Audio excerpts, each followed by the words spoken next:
Rekaman video warga memperlihatkan kebakaran nampak melumat bangunan rumah loteng di pemukiman padat Gang Ahmad, RT 3 RW 13, Kelurahan Menteng, Kecamatan Bogor Barat, Kota Bogor pada Rabu pagi.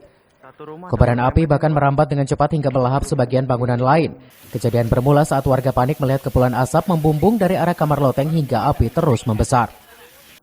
Beruntung 5 unit damkar yang diterjunkan ke lokasi berhasil menjinakkan api dalam waktu hampir 2 jam.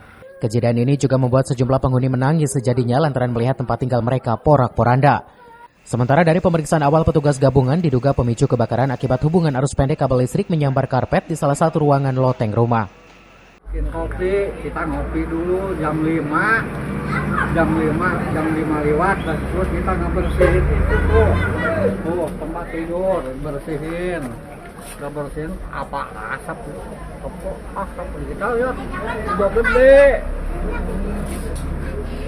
mungkin kabel itu ngebesaran karena ada karpet ya, karpet kebakar. Ya kabel untung nggak mungkin. Ke karpet itu karpet dari dasarnya dari kabel.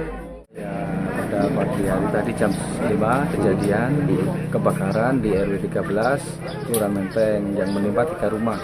Yang berat 1 rumah yaitu Pak Bayi, yaitu dan sebelah samping kiri dan belakang. Jadi ada 3 kakak, yaitu 12 jiwa. Dan alhamdulillah tidak ada korban jiwa. Ya, korban rumah yang tadi jam 6 sudah selesai, sudah api bisa dipadamkan oleh tim damkar kota dan kabupaten gitu ya. Jadi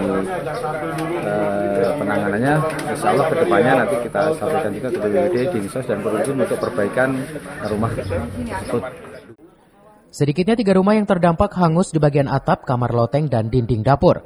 Sementara pemerintah daerah setempat rencananya akan mengungsikan para penghuni selama proses bantuan perbaikan rumah mereka. Dari Kota Bogor, Herman Bons melaporkan.